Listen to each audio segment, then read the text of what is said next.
Tutay bata, Pasko'y pinangarap. O kay gandang pagmasdan, palamuting kumikinang sa pagdiwang natin ng Pasko. Regalo't pagmamahal meron tayo. Sa paglaki ang Pasko'y inaalala, pagbibigay ng regalo't mga sulat. Kung panahon na ng Pasko, mga taong malapit sa ating puso. O Pasko na, o Pasko na, o anong saya. Ating pag-ibig, pagmamahal at pagdarasal. Ang boses ng kagalakan ay pakinggan. Lahat ay Ating batiin ng maligayang Pasko.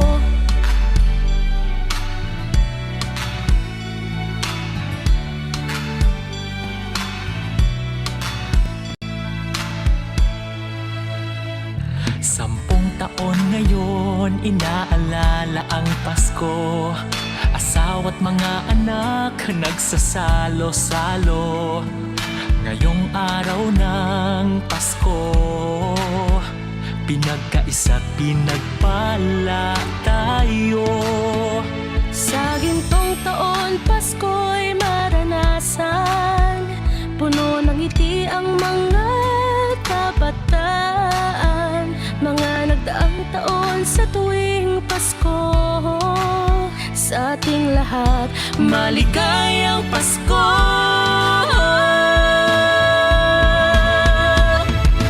O Pasko na, o Pasko na, o anong saya.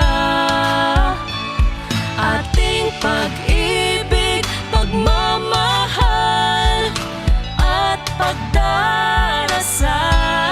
Ang boses ng kagalakan ay pakinggan. Lahat ay batiin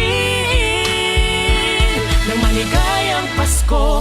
Ano nga ba ang Pasko? Kasama ang pamilya, kaibigan ay kasangga. Ang misa ay pinagdiriwang, ngunit ang pinaka-inaalala ang pagsilang sa may kapal.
ako'y naghilom na.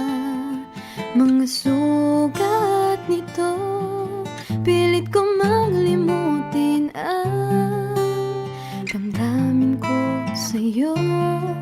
Ngunit ikaw pa rin ang tinitibok ng puso ko. Di mo naman kasalanan kung bakit ngayon ako'y nahihirapan. Di na sana nagpumilit pang suklian ang pag-ibig ko. Di mo naman kasalanan kung sa'yo'y nahulog ng tuluyan. Pasensya na, minahal kasi kita.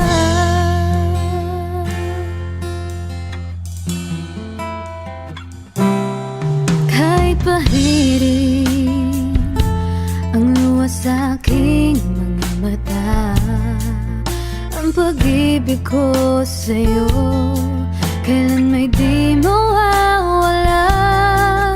Tumingin man sa iba, sa puso ika'y nag-iisa.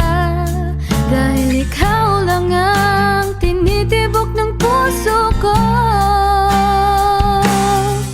Di mo naman kasalanan kung bakit ngayon ako'y nahihirapan. Di na sana nagpumilit pang suklian ang pag-ibig ko. Di mo naman kasalanan kung sa'yo'y nahulog ng tuluyan. Pasensya na, minahal kasi kita.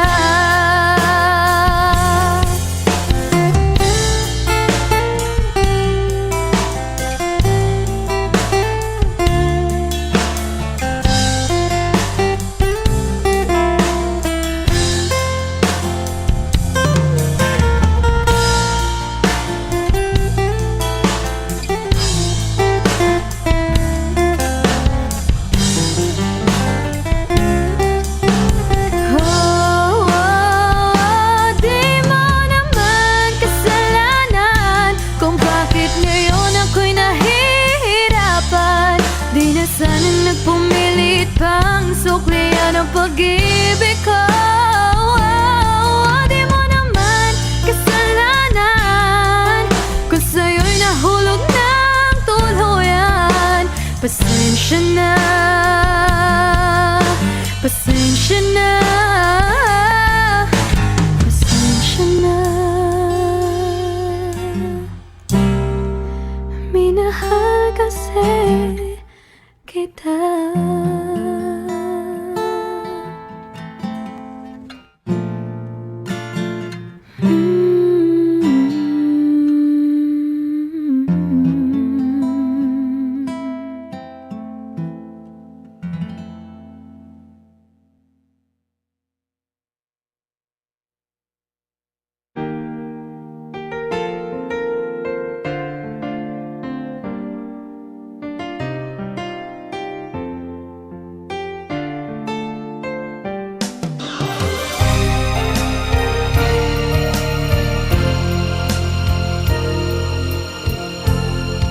Magmula nang tayo'y di na nagkita, nadama ko ang lungkot kapag wala ka. Ikaw ang tangi kong ligaya at pag-asa sa buhay na puno ng problema. Ikaw pa rin ang naiisip ko kahit wala ka sa piling ko, aking sinta. Ikaw ang pag-ibig ng puso at damdamin ko. Magpakailanman ikaw lang ang ibigin ko. Ikaw lang ang tanging mahal ko sa buong buhay kong ito.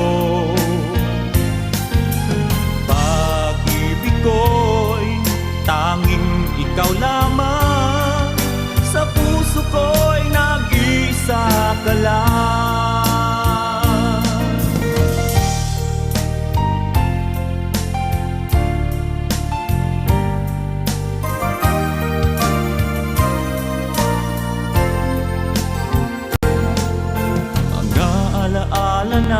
di malilimutan. Kay sarap ng ating suyuan, lagi kong natatandaan, maligayang araw nating nagdaan. Pag-ibig ko'y tanging ikaw lamang. Ikaw lang ang tanging mahal ko sa buong buhay kong ito. Pag-ibig ko'y tanging ikaw lamang, sa puso ko'y nag-isa ka lang.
At sa bawat sandali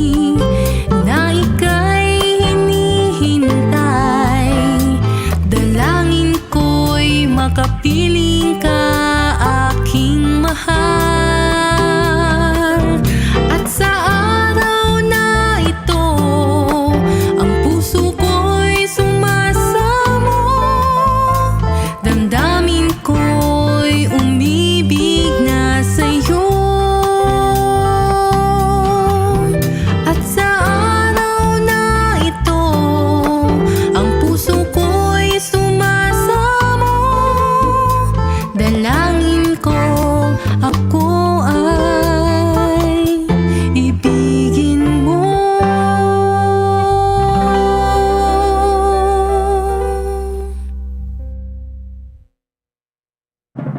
Bayang magiliw, perlas ng silanganan, alam ng puso, sa dibdib mo'y buhay. Lupang hinirang, duyan ka ng magiting, sa manlulupit, di ka masisingil. Sa dagat at bundok, sa simoy at sa langit mong baghaw, may nilang ang tula at awit sa paglayang minamahal. Ang kislap ng watawat mo'y tagumpay na nagtitigil. Ang bituin at araw niya kailan pang may magdidilim. Lupa ng araw ng walo aming pagsinta, buhay ay langit sa piling mo. Aming ligaya na pag may mamapit, ang namatay ng dahil sa'yo. Morning is fast approaching. Let us awaken to the dawn of the new day with God as our constant guide. God our Father, may you grant us wisdom in our decision, courage to rise from all our mistakes, devotions to our duties, and gladness to share and cooperate for the good of our families and our community. May you spark in us a love for the truth and respect for one another.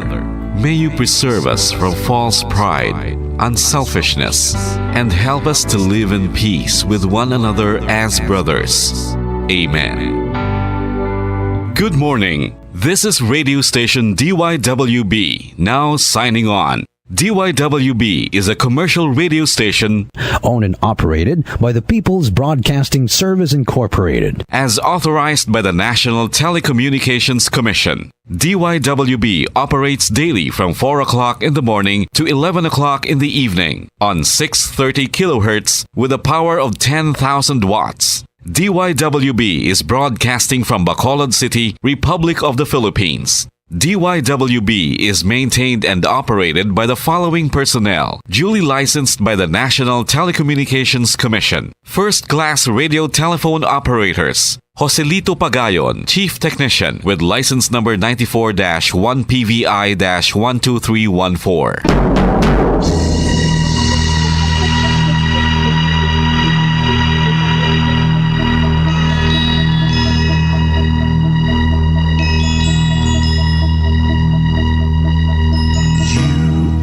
The reason why this network is on, we're standing together so loud and so clear. And on your radio, we aim not just fun, we're here for you with our great big helping hand.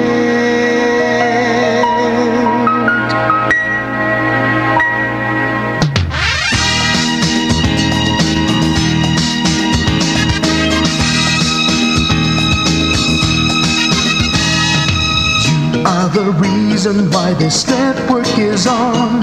We're standing together so loud and so clear. And on your radio, we air not just fun, we're here for you with our great big helping hand. We have the power to tell the truth without fear, with favor to no one. We stand as one. Turn on your radio and stay where you are. Listen to the bomb and we'll take you near or far. We are here to speak the truth and let you know we are here for anyone who needs a helping hand. We are here to find the way to freedom and peace. Justice for all, make this world a better place. We are the CBS, the NBN, the PBS, Bombo Radio Philippines. We listen to the voices with no acts of arrogance, with candor and politeness. We are pledged to everyone. We dedicate ourselves, our fortunes, our lives. No matter what it takes, no matter what is sacrificed. We are here to speak the truth and let you know. We are here for anyone who needs a helping hand. We are here to find the way to freedom and peace. Justice for all, make this world a better place. We are the CBS, the NBN, the PBS, Bombo Radio Philippines. Bombo Radio is here for you to let you know what's new. And because we care, we listen, we hear all the cries and whispers. We shall be free and fair. We are here to speak the truth and let you know. We are here for anyone who needs a helping hand.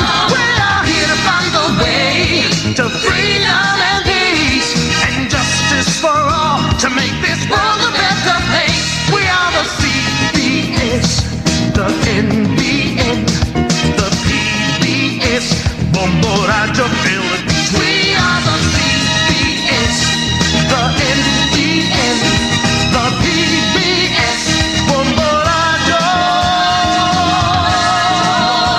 Philippines.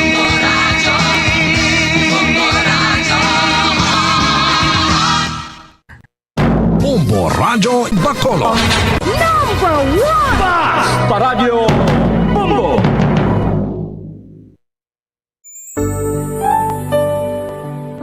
Mga dagway sang paghigugma. Mga dagway sang paghigugma. Mga istorya sa mga ordinaryo nga mga tawo nga naghigugma sang pinasahi nga paagi. Mga dagway sang paghigugma. Sila nakadiskubre sang gugma. Gugma nga nagduso sa ila sa paghimo sa mga butang nga naghatag sang kadayawan sa Dios. Para sa sini nga mga ordinaryo nga mga tawo, ang pagpangabuhi nga mabungahon, mahigugmaon, kag pagkabuhi sa paghigugma. Ang ila kabuhi nakapahamuot sa Dios, tugod sila naghigugma. Ini nga mga istorya mangin inspirasyon man sa aton tanan. Kita man ginaagda nga magkabuhi nga maripayon, dira sa gugma sang Dios kag pag-alagad sa aton isig katawo.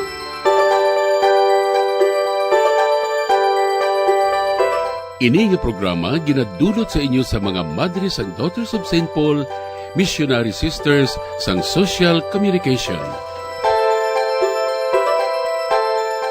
Mayong adlaw mga hinigugma ko kay Kristo kag malipayon nga Paskwa. Merry Christmas sa aton tanan nga tagpalamati. Kagyari naman kita sa aton programa mga dagway sang pagigugma. Mamati kita sa istorya sang kabuhi sang ordinaryo nga mga tawo pero naghigugma sa pinasahi nga paagi. Maghatag sila sang halimbawa sa matuod nga pagigugma sa Dios kag sa isig katawo. Sa liwat ako ang inyo abyan sa kahanginan, Sister Nina Lurilia sang Daughters of St. Paul, kag upod man naton diri si Father Francis Perez, Kura Paruko sang Triumph of the Holy Cross Parish, Kamingawan, Bacolod City.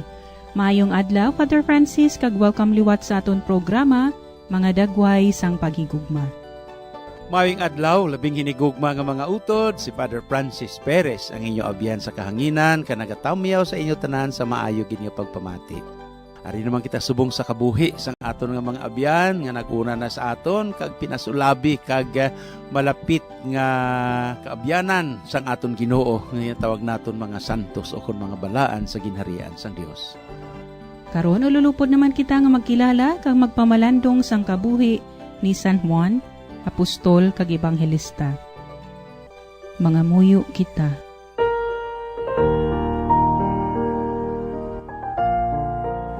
O Ginoo nga amon Dios, paagi kay San Juan nga apostol, imo ginbugna sa amon ang misteryo sang imo pulong nga nahimo nga tawo.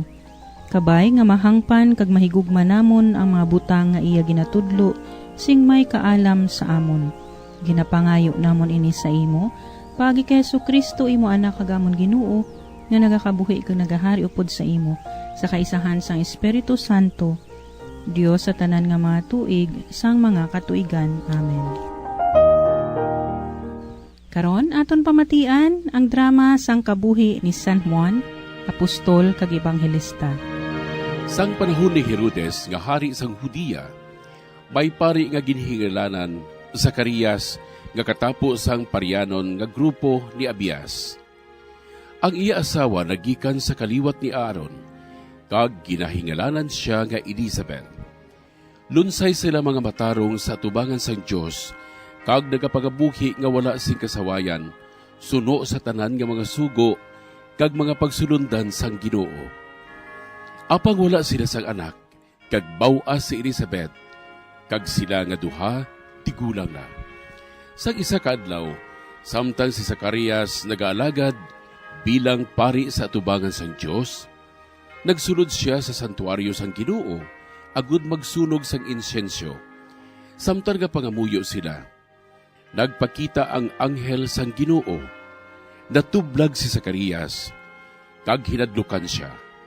Apang ang anghel nagsiling, "Hindi ka magkahadlok, Zacarias, kay ginapamatian ang imo pangamuyo. Ang imo asawa nga si Elizabeth, magabunag sa lalaki, kag pagahingalanan mo siya nga Juan. Magakalipay ka kag magkasadya, kag madamo man ang magakalipay tungod sa iya pagkatawo. Hindi siya magainom sang bino o kun sa makahulubog nga ilimnon, kag mapunan siya sang Espiritu Santo, bisan pa sa tiyan sang iya iloy." Nagligad ang mga inadlaw, nagbusong si Elizabeth, kag sa sunod sang 5 kabulan, wala gid siya magwa. Nagsiling siya, Amo ining ginhimo sang Ginoo sa akon, sa mga inadlaw nga nagtamod siya sa akon, sa pagkuha sang akon kahuy-anan, sa pananawan sang mga tao. sadtuman nga mga inadlaw, si Maria nagdali-dali sa paglakat pakadto sa isa ka banwa sa kabakuluran sang Huda. Nagdayon siya sa balay ni Zacarias, kag gintamyaw niya si Elizabeth. O Maria, sang pagkabati ko sang imo pagtamyaw, ang lapsag sa akon tiyan, nagtumbo sa kalipay, kag napunan ako sang Espiritu Santo. Bulahan ikaw sa tanan nga mga babayi, kag bulahan ang bunga sang imo tiyan. Sinugid bala ako nga ang iloy sang akon Ginoo, magkaris sa akon. Ginlibot ni Juan ang bugos nga kadutaan sa palibot sang Jordan, nga nagabalita sang bunyag sang paghinulsol para sa pagpatawad sa mga sala. Subong sa nasulat sa libro sang mga pulong ni Propeta Isaías. Ang tingog nga nagasinggit sa disyerto, "Ihanda ang alagyan para sa Ginoo, tadlo nga ang iya dalanon." Si Juan nagabunyag sa tubig, pero magakari ang isa nga gamhanan pa sa iya. Hindi gani siya takos sa paghubad sa higot sa iya sandalyas. Pagabunyagan niya kamo sa Espiritu Santo kag sa kalayo. Karon, magapadayon si Father Francis ay pagpaambit sang kabuhi ni San Juan, kag updan naton siya paagi sa pagpamati sa dugang nga reflections. Ang tao nga nagpreparar sang dalan sang aton Ginoo sa Nazaret. Sa kabuhi ni San Juan Bautista, may madamo nga mga pagtilaw nga sa diin naaguman man sang sining mga ginpili sang Dios sa iya ginharian. Amoy na gani pagkatao na ni Juan, tsimpo na nga hingalanan siya. Apang ngalan pa lang nagadibatihay na ang pamilya kay tiway singalan nga Juan sa ila nga pamilya. Tiya mo tani pahingalan si Zacarias apang hindi siya makahambal. Tiya mo to nagkuha siya sang daw tableta kag iya ginsulatan nga ipahingalan sang bata amo si Juan. Sa siling nakon kag ina, ang iya sini nga ngalan nga ginadugang amo ang the man who prepared the way for Jesus of Nazareth. Kita nyo sang pagsugod sang aton Ginoo sang iya nga wali, sang pagpamunyag sa suba sang Jordan, si Juan ang naghimo sini. Kag tubtob nga sa ulihi, nakonverter man niya gani si Herodes, no, sa iya nga mga pulong. Nadala na kunta niya si Herodes apang ang sasko iya, kay ginpangasawa man ni Herodes ang asawa sang iya nga utod nga si Herodias. Masami nga naghambal gid si Juan nga kontra kag sala ang iya ginhimo, dira sina kag nangakig si Herodias. Si Herodias kay ang iya nga bana utod ni Herodes.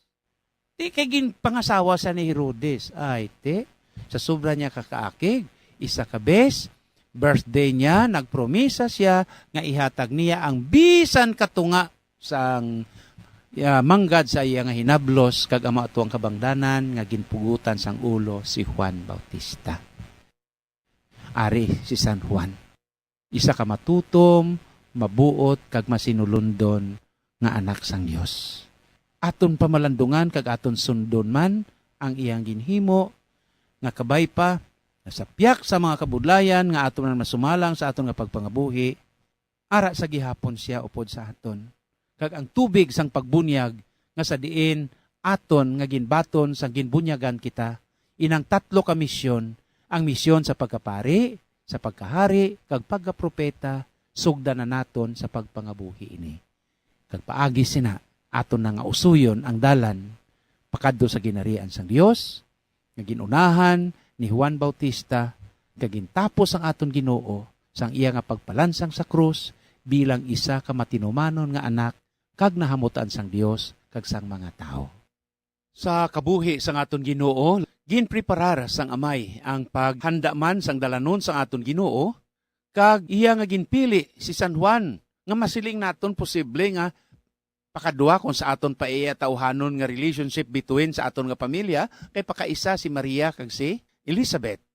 Kag kung aton talupang dun diri sa subong nga panahon, ano ang mensahe nga aton nga dalon sa aton nga pagpangabuhi? Kung ang mensahe bisan gani sang Santo Papa naton subong si Papa Francis amo ang forgiveness kag compassion, amo man ini ang aton nga maangot sa kabuhi ni San Juan labing hinigugma nga mga kauturan sang pagpanawagan niya samtang ginapreparar niya ang mga tao didto sa suba sang Jordan, kag ang iyang mensahe nga nagasiling bala nga subong man sa mensahe ni Isaías nga propeta nga repent for the kingdom of God is at hand. Repent and forgiveness nga hindi naton ini mabulag ang forgiveness kag at the same time ang paghigugma. Labing hinigugma nga mga kauturan ang mensahe sadtong una ni Juan para sa aton tanan, sa aton nga pag-encounter o kung pagsugata sa aton Ginoo, amo ang paghigugma, amo ang pagpatawad. Kay para sa akon iya labing hinigugma nga mga kauturan, imposible sa isa ka tawo nga maghigugma kung hindi siya makapatawad. Amo ina gani nga bisan gani si San Juan nagsiling sa aton tanan. Kung magsiling kita nga we love God, ginahigugma naton ang Ginoo nga waay naton makita, imposible ina kag ginatawag kita niya nga butigon. Kay nakita naton ang tao, apang ang Ginoo waay naton makita, apang suno sa pagtuo, labing hinigugma nga mga kauturan. Ako na dumduman sa liwat, no? Bag-o gid lamang ang in his happy memory si Monsignor Panfilo Brasil, no? Maestro ko sang una sa Faith, Hope, and Charity sa seminaryo, labing hinigugma nga mga kauturan, ang pagtuo, kag subong man ang aton nga paglaom, ang pinakamataas sa tanan, amo ang paghigugma, amo ang charity. Ti initanan gin hatag sa aton ni San Juan. Initanan gin pasiuna niya para sa aton tanan sa paghanda sang aton dalanon, sa pag-abot sang aton Ginoong Hesukristo. Ano pagidayhan? Labing hinigugma nga mga kauturan, kun handaan naton ang aton niya kaugalingon, sa pag-atubang sa iya nga pagkariliwat sa ginatawag naton parousia, ang iya nga second coming. Kay labing hinigugma nga mga kauturan sa sini nga panahon, reminder para sa aton, si Kristo hindi na mataw sa pasungan. Si Kristo magabalik na sa paghukom sa aton tanan. Nahimo bala nimong imong assignment? Imo bala ginobrang imong homework like students? Pamalandong ina, labing hinigugma nga mga kauturan kag sa inyo tanan nga tagpalamati, si San Juan nangin matutom, nangin masinulundon, kag si San Juan waay siya nahadlok ni bisan sinuman sa pagtadlong sang dalanon, ilabi na gid sa pagsugata sa aton Ginoo, bisan si Herodes. Iya ginhambalan sang tadlong, it is immoral and illegal ang imo nga pagpangasawa sa asawa sang imo nga utod. Kabangdanan nga amat-amat si Herodes nakapamalandong sini. Amuman ina. Sa aton tanan, si San Juan padayon nga nagahambal sa aton, kag nagapanuktok sa tagsa naton katagipusoon, gani pamatian naton siya. Bangod, si San Juan amo ang tingog, kag si Kristo amo ang pulong. Siya ang aton giya padulong sa Ginoo. Sa gihapon si Father Francis, nagatamyaw sa inyo tanan, kag subong man, nagapaabot sang akon nga bendisyon para sa inyo, about do Santo Papa ba? Daw si Pope Francis ba? Ang akon nga maayo, nga kabubuton, kag ang aton handom, ang malipayon nga Paskwa, kag ang mahidaiton nga bagong tuig sa inyo tanan. Sa liwat, si Father Francis Perez nagatamyaw sa inyo, kag nagasiling, may God bless us all. Madamo gid nga salamat Father Francis sa imo dugang nga pagpakilala kag pagpahangop sang kabuhi ni San Juan. Sa sini-oktaba sang pagkatawo ni Jesus aton pamatud-an ang iya paghigugma dira sa duog kun sa diyan si Jesus na tawo. Sa sabsaban kag si Juan nagapahanumdum sang dako nga paghigugma ni Jesus tubtob sa krus kag sa lulubngan. Bilang Kristiyano, nagakaulugan nga magkabuhi kita bilang komunidad sang Amay, Anak kag ang Espiritu Santo. Kag nagaagdaman sa aton sa pagigugma sa iban, subong sang pagigugma sang Dios. Padayon kita sa pagsaulog sang Paskwa upod kay Jesus sa pagkabuhi sang pulong nga nahimo nga tawo. Mga abyan, magpadayon kita hasta sa masunod nga semana. Sa aton masunod nga programa sang mga dagway sang paghigugma.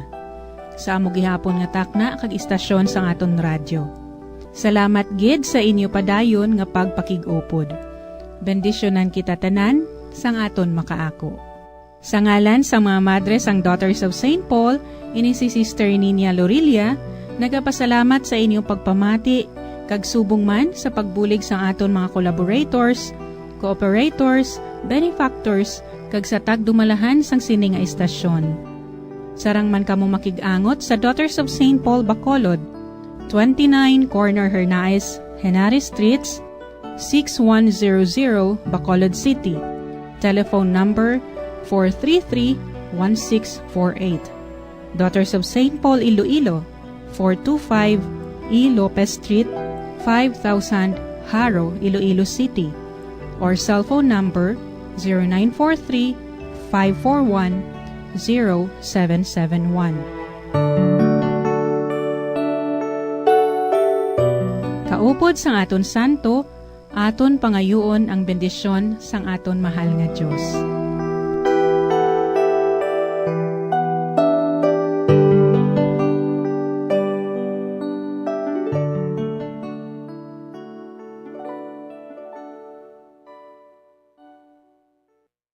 Bombo Radyo Bacolod. Number 1! Paradyo Bombo!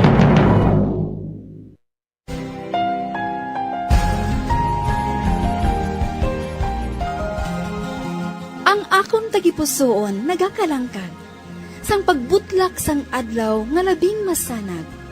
Sugdanan ka nga ginggikanan sang kalinong, sang manunubo sining kalibutan nga madulong.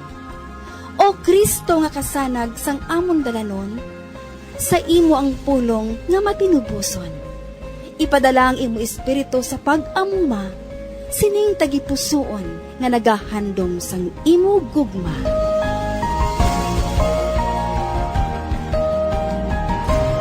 ang kapawa.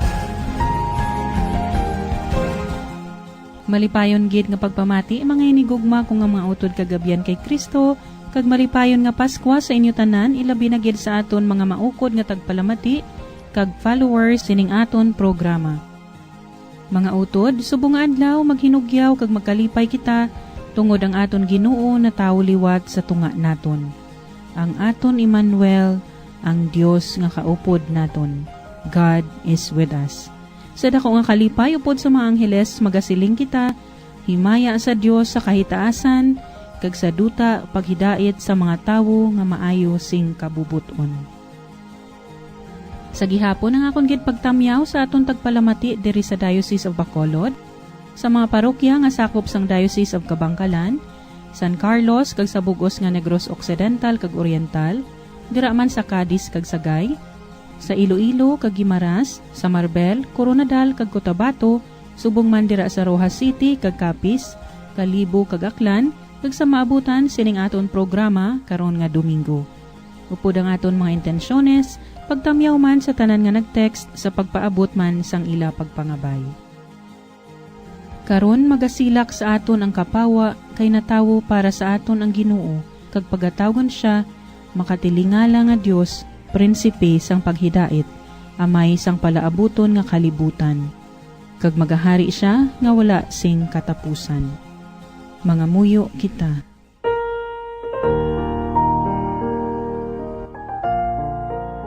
O makagagahom nga Dios kag amay sang kapawa, ang isa ka bata na tawo para sa amon, kag ang isa ka anak kinhatag sa amon. Ang imo walay katapusan nga pulong, nga naogikan sa langit, kag karon nga tion ang imo simbahan, napunan sing makatilingala nga pagpalapit sang iya Dios. Buksi ang amon mga tagipusoon, sa pagbaton sang kabuhi, kag dugangi ang amon kalangkag. Samtang nagapamanagbanag, agod nga mapuno kami sang iya himaya kapag hidait, siya nga nagakabuhi kag nagahari upod sa imo, sa kaisahan sang Espiritu Santo, Dios sa tanan nga mga tuig, sa mga katuigan. Amen. Ang santos nga ebanghelyo suno kay San Juan Kapitulo 1, versikulo 1 tubtob 18. Sang wala pa matuga ang kalibutan, yara na ang pulong. Ang pulong kaupod sa Dios, ag ang pulong Dios. Halingid sa ginsuguran, ang pulong kaupod sa Dios. Paagi sa pulong gintugas ang Dios ang tanan. Kag wala si may natuga, kung hindi paagi sa iya. Ang pulong amo ang ginhalinan sang kabuhi, kag ini nga kabuhi nagdala sing kapawa sa mga tawo. Ang kapawa nagasigas sa kadudulman, kag ang kadudulman wala makadaog sang kapawa. Ang Dios nagpadala sa iya manugbalita, ang tawo nga ginhingalanan kay Juan, nga nagakari sa pagsugid sa mga tawo na hanungod sang kapawa. Ginsugiran niya sila agod ang tanan magpamati sa mensahe kamagtuo. Siya mismo, hindi amo ang kapawa, kundi nagkari siya sa pagsugid na hanungod sang kapawa. Ang pulong among matuod nga kapawa nga nagakari sa kalibutan, ka nagaiwag sa tanan nga mga tawo. Ang pulong yara nga daan sa kalibutan. Ang kalibutan gintugas ang Dios paagi sa iya, pero ang kalibutan wala magkilala sa iya. Nagkari siya sa iya kaugalingon nga banwa, pero ang iya mga kasimanwa wala magbaton sa iya. Pero mayara gidman nga nagbaton ka nagtuo sa iya. Gani ini sila ginatagan sing kinamatarong nga mangin anak sang Dios. Nanginanak sila sang Dios, hindi sa tawhanon nga paagi, sa bagay nga natawo sila nga may tawhanon nga amay, kundi ang Dios mismo, amo ang ila amay. Ang pulong nangintawo ka nagpuyo sa tunga naton. Nakita naton ang iya himaya nga puno sang grasya kag kamatuoran. Ini among himaya nga nabato niya subong bugto nga anak sang amay. Nagpanaksi si Juan na hanungod sa iya, ka nagsinggit, amo ini siya ang akon ginsiling sa inyo, nga magakari nga ulihi sang sa akon, pero labaw pa siya sa akon, kaysa wala pa ako matawo, yara na siya. Gikan sa kabuganaan sang iyang manggad, Ginatagan niya kita sang nagadinasundason nga mga bugay. Ang kasuguan ginhatag sang Dios paagi kay Moises, pero ang grasya kag kamatuoran nag-abot sa aton paagi kay Hesu Kristo. Wala si bisang sino nga nakakita sa Dios, kundi ang bugto nga anak sang Dios. Nga yara sa luyo sang amay, amugid lamang ang nakakita sa Dios. Siya amo ang nagapahayag sa iya. Agud nga aton mahangpan paginsing lubos ang mensahe sa aton ebanghelyo sa sining pagkatawo sa aton Ginoo, aton pamatian kagupdan si Reverend Father Jerivel Celestial, chaplain sang University of St. Lasal, Bacolod City. Mayong adlaw kag Merry Christmas, Father Jerivel. Mayong aga, Star Ninia, kag good morning mga pinalangga ko nga mga utod kay Kristo. Merry Christmas sa inyong atanan. Kasi nga adlaw, obviously, ginasulog naton ang kadlawan sa aton nga Ginoong Kristo. Let us now try to understand our reading subong. Our first reading was taken from the book of the prophet Isaiah. Ang background makutura na mo sini. So, nearly 600 years before the birthday of Christ, ang natabo is the destruction of the kingdom of Judah. Yung mga detail, the temple was razed to the ground. So, ginpudpud gid siya. Wala sang duwa ka hollow blocks nga nagatungtunganay, abi no? Ang tanan nga malahalon nga mga bagay ipang remove, captured the young people and healthy people. Then, ginimo sila nga mga priso. Kadamo sa ilagin pang deport going to Babylonia to become a slave sa Babylon. To amo na nga nila nga kahimtangan. The exiles were in Babylon. So amo na nang natabo. And their hearts were heavily, grabing ilang napagkabugas at mapamatyag. Kag subong man, to nagaano na sila gaka homesickness na. Tungkod mismo sa madamo nga mga tinuig na naglipas, nga wala pa sa gimbuligan sang Ginoo. So finally, God decided to free them. So amo nang content sa aton nga reading subong. The prophet imagines he is standing on the top of the mountain, ara sa babaw kuno sang bukid sang Jerusalem. Pagkatapos nina, anong iya makitaan? He sees a lot of life and excitement in the city. So ano nga mga actions o kung nga ginabot sa mga tao? Una is, people are running, dancing, and cheering. So obviously, that is actions of life. Ikadwa is, ang mga watchmen are running along the streets and giving the great news to all they meet. So anong balita ang ginapalap lang nila? They have seen the crowds of exiles returning from Babylon. So amo nang iya nga kongdan sa ato nga first reading. So senaryo nga kung sa diin ang propeta imagine nga mga nakita niya ang ina nga mga nga realidad nga mga tao gapuli mismo sa ilang nga lugar. So gimbuligan sila sa Dios para manginhilway sila liwat. That is our first reading. And our second reading today was taken from the letter to the Hebrews. So, ang ginahambal sa atong reading amo ini, one does not speak only with one's tongue para pagpakilala sang iyang ginabatiag. So, damo-damo kita hindi lamang sang atong ginahambal. So, many expressions or many ways mapahayag naton ina so that we can say what is in our hearts, anong atong nabatigan, kang atong opinion. So, una is angry face. So, ikadua is smile, sa kares, sa shake hand, o kung sa gift. So, amo na ginapahayag imo kaugalingon. Sa aton nga reading subong, gin-address niya how God used many ways to make all people aware of His love for them. So, una is, paano yung pahayag sa siya kaugalingon? Through creation. Sa katahom sang kalibutan, o sa katahom sang nature, sa tanan nga makita nato nga naga-please sa aton nga mata, nagahatag sa aton sang kalipay, sang pagdait, mismo masingita nga, indeed, ang Diyos buhi. Indeed, may Diyos ang kalibutan nga naghatag sining order, sining nga katahom, sining nga pagplastar, sining nga mga bagay. So, muna no, the first way of manifesting Himself, pagpakilala niya sa nga may Diyos ang kalibutan, kagtuod sa nga Diyos. Ikadwa is, paagi sa mababa sa mga propeta So, mouths of God. Mauna, ang silingon, do telepono, instrumento sila sa Diyos para makagawa ang mensahe, makapalapnag sa mensahe. And lastly, paagi sa pulong sang Dios nga nangin tao, nga nangin anak niya. So ginatawag ini the most excellent revelation, the clearest and most eloquent revelation nga ang Dios buhi kag tutuod. So muna ang tato ko maagi in revealing Himself through creation, through the prophets of God, and through the Word nga mo mismo iyang bugtong anak. So muna ang content sa aton nga second reading. And our gospel today, taken the gospel of St. John, obviously, beginning sa Ebanghelyo, John chapter 1, verse 1 to 18. So kung pasaro naton, si Mark at si Mateo, they talk about story with baptism of John the Baptist. So makasili naman din, ikaduwa naman niya, nga ebangelista, mo si Mateo. Si Mateo, nagambal man sa birth and infancy of Jesus. Si Lucas naman, birth and infancy of Jesus. Sa anuan niya, ang pagpresente niya sa kay Kristo, lain niya, no? So he goes back to long before the event of the birth of Christ. So ano niya papasta? The Son of God, who came man in Jesus, existed before the creation of the world. So, diri ginapasta niya, no? Son of God, nga mo ang pulong, the Word. The Word became flesh. Kaya kabalo makita sang pulong, no? Ang pulong o kung word is to communicate with others. Instrument para nga makapagrelasyon, makapag-communicate kita.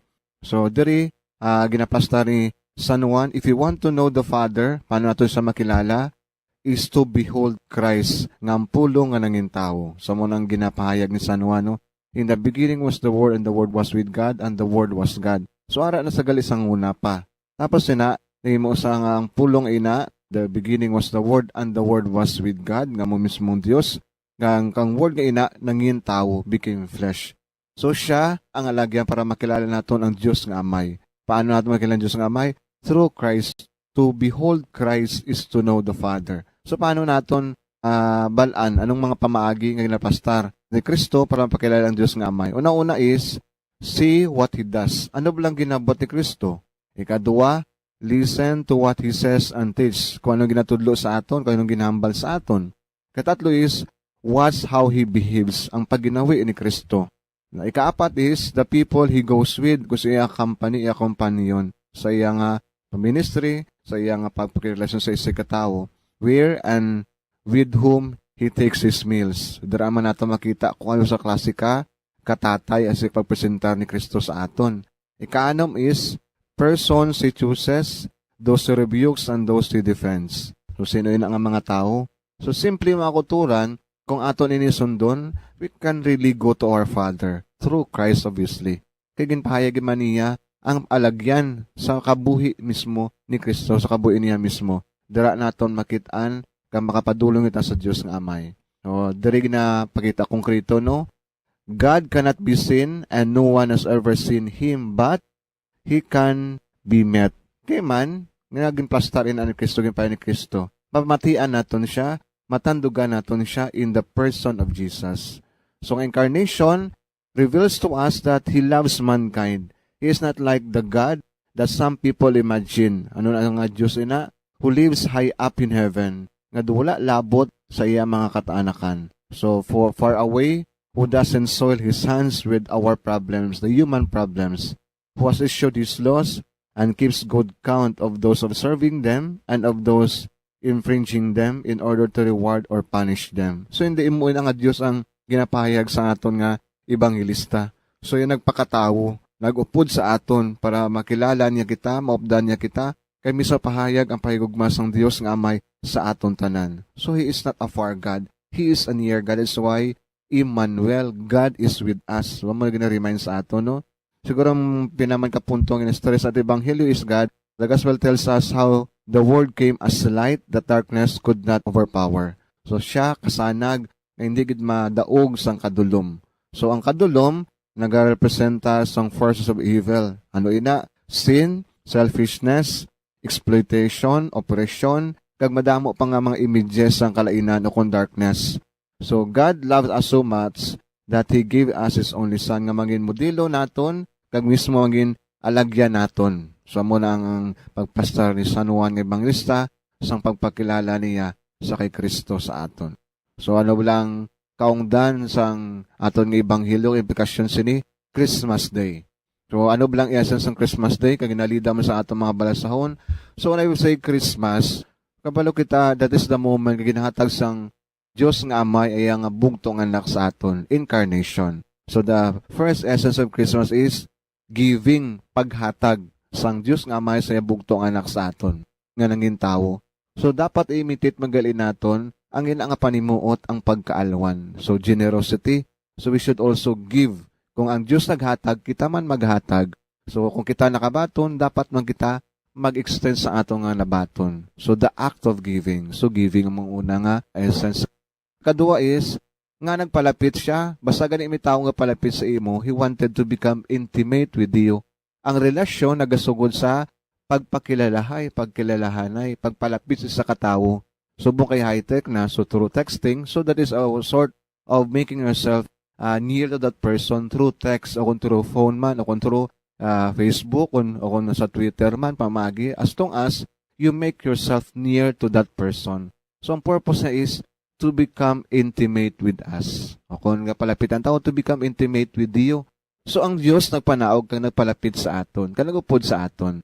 So ang reason, para mangin close kita sa iya, mangin intimate kita sa iya. Kadamo sa aton nga kita na ginapalapitan, kita pa nagapalagyo. That is a sad reality. Ginaangga ka na, gabugit-bugit ka pa. Ginapalapitan ka na, para iano ka karinyuhon, ikaw mismo nag-resist, nga gapakatigasin mo tagipusoon. Dapat baguhon naton. The third one is, nga nagpalapit pagid siya, obviously, to restore us ang relasyon nga guguba naton, to restore the friendship nga gindestroy naton tungkol sa aton nga pagpakasala. So, dahil na sila si Kristo, tawago ka mo nga mga abyan, hindi ka mga ulipon, kundi mga abyan ko. So, friendship, pagpakig, abyan, nga muna ginabalik kita niya sa aton nga Diyos nga amay. Sa iya nga tatay sa aton mga tatay. So, muna friendship. Tutani ang nga ato nga pamalandungan permi.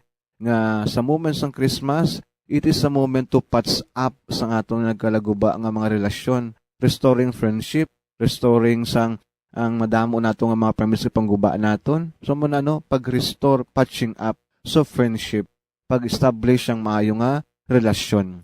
And lastly, obviously, tisiling naton si Kristo ang kapawa nga hindi gid malupig sang kadulom.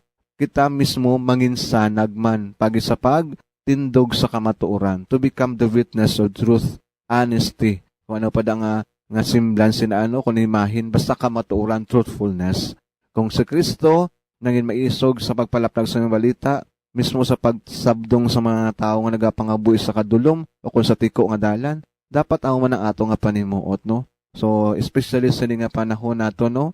We can observe in the news, sa atong inabasa, sa mga tabloid, kisado grabe na gid ang kabalo kita sang tuod, pero as if do wala lang kita kabalo, nga dinatago man naton. Dapat mag-witness kita sina ang kamatuoran. So, truthfulness, to become the witness of truth. Nga mo mismo, nga manging kasanag kita sang kalibutan.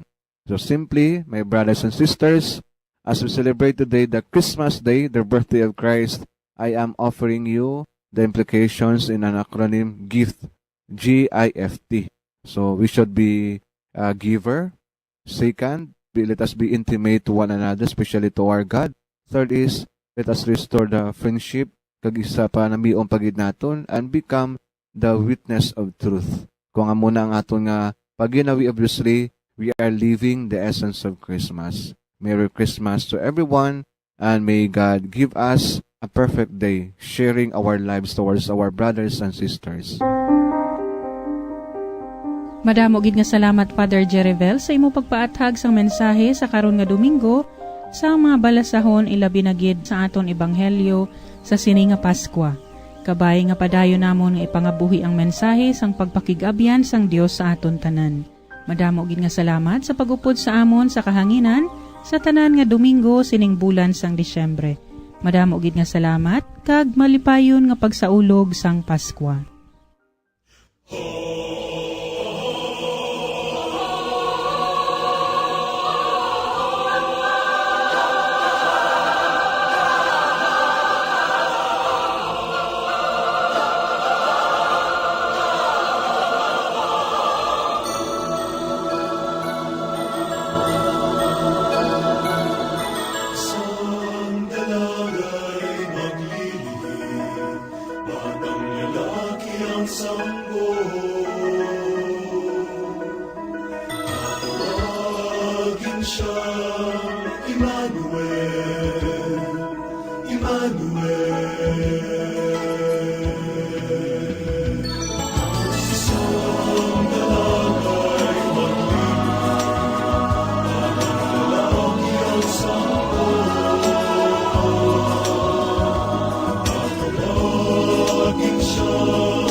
Without Christ, life has no meaning. Without God, life is miserable. There is nothing more valuable to be given to this poor, proud world than Jesus Christ, the way, the truth, and the life. Come, join the daughters of St. Paul in a life committed to following Christ, the Master. For more information, please contact Daughters of St. Paul Bacolod, 29 Corner Henares Hernaez Streets, 6100 Bacolod City. Telephone number 433-1648. Or Daughters of St. Paul Iloilo, 425 E. Lopez Street, 5000 Haro, Iloilo City. Cellphone number 0943-5410-771.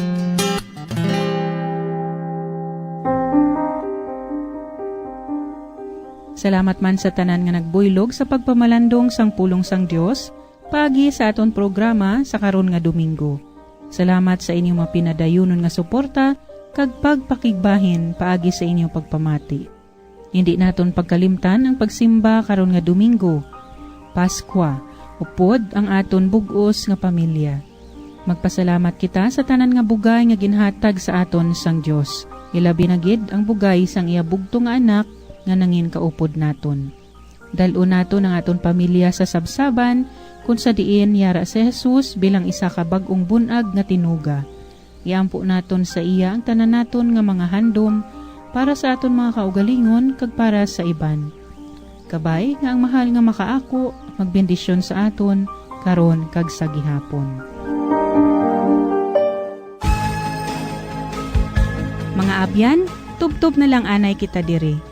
Akon gid ginapasalamatan ang tanan nga mga Pauline cooperators, collaborators, benefactors, kag tagdumalahan sang sini nga istasyon.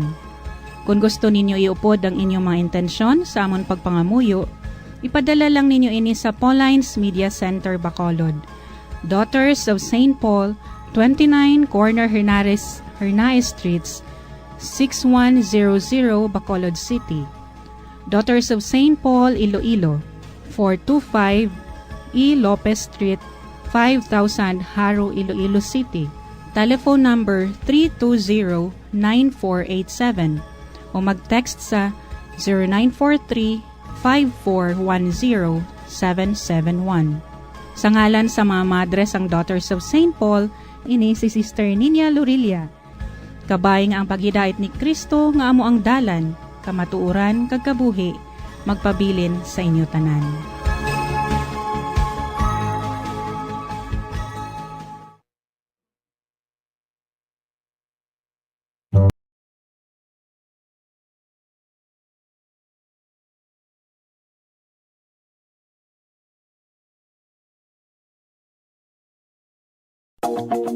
Sa masami kung kita ang nagakaon sa luto nga kapayas, una naton ginapahigad ang liso. Apang nakaibalo bala kamo nga madamo man sang nutrisyon nga makuha sa liso sang kapayas. Medyo mapait kag peppery ang sabor sini. Abang ang liso sang kapayas ang sarang man nga makaon paagi sa pagpamaladiri kag pagpudpud. Ang 100 grams ng dried papaya seeds sa makahatag sang 558 calories of energy.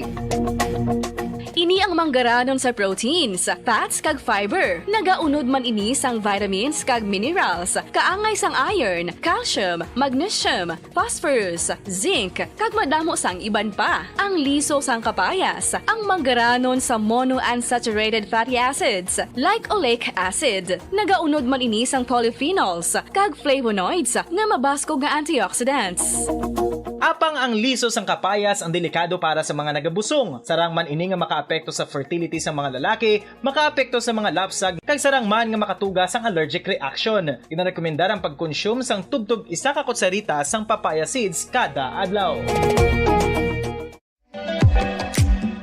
Mga kabombo, ilabilagid sa mga kababainhan. Kung ikaw magtulog, nagasuksok ka bala sang bra o kung wala. Madamo ang mababayi ang wala nagasuksok sang bra kung sila ang magtulog. Magluwas nga ini ang komportable para sa ila. Isa sa mga rason kung nga madamo ang wala nagasuksok sang bra kung magtulog, amo ang kahadlok nga makaangkon sang breast cancer. Kangawa nga hindi magdako kag mapunggan sini ang pagkupos sang dughan. Apang suli sa ginapatihan sang kadamaan, wala sang medical evidence nga nagapamatuod nga malain ang pagsuksok sang bra. Depende sa kadakuon sang dughan. Ang pagsuksok sang bra ang makalimit sang breast movement nga makabulig sa pagpamagaan sang breast pain kag nagatuga pa sang mas komportable nga pagtulog.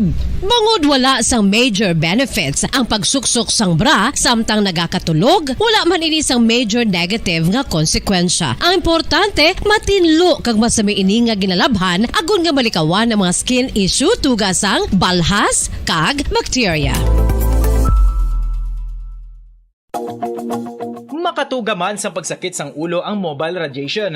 Ang masami nga pagsakit sang ulo ang mahimo magresulta sa migraines, irritation, manubo nga productivity kag creativity sa trabaho. Mahimo man ini nga makapaluya sang immunity sang lawas.